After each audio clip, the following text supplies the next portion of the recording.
The reality of being a teacher is making sure your door can quickly lock in case there's an active threat. It's having a window cover you can quickly pull down.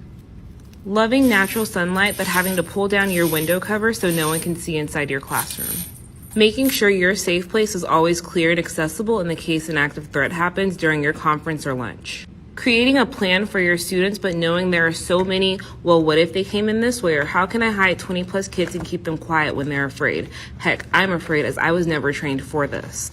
Creating a plan but knowing it may not even be of use as you or the kids can easily be in the wrong place at the wrong time. It's feeling guilty and sad that you get to finish the rest of the school year with all of your students, but there are teachers who won't be able to do the same, parents that won't be able to do the same. Being a teacher and student is scary right now, and it doesn't have to be this way. That was Taylor Mora, a Texas educator who took to TikTok to share the side of being a teacher that most people don't see. Quick locking doors, blackout curtains to obscure a shooter's view into a classroom, memorizing entrances and exits, in a desperate effort to save as many children as possible. This is not a story from a war zone. This is a reality lived every day by teachers in America. But in a dystopian country where our classrooms have become war zones, our educators are now involuntary frontline troops in a deadly conflict. The state of Texas has guardian laws, they have martial laws, which empower school districts to make choices about whether they want to train people in their own schools to be ready, because clearly law enforcement can't be everywhere. Mora's video went viral in a nation still processing the senseless mass murder of 19 students and 2 teachers in Uvalde, Texas on May 24th.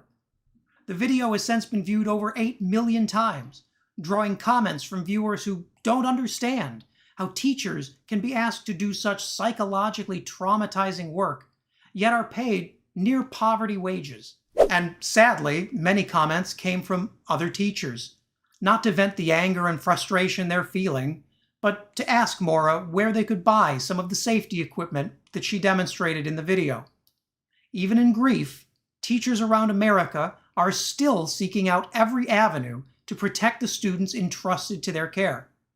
It is a heartbreaking and devastating statement about the cost of government inaction on gun violence. For educators like Taylor Mora, most of the money they're spending to protect their students and secure their classrooms is coming right out of their own pocket.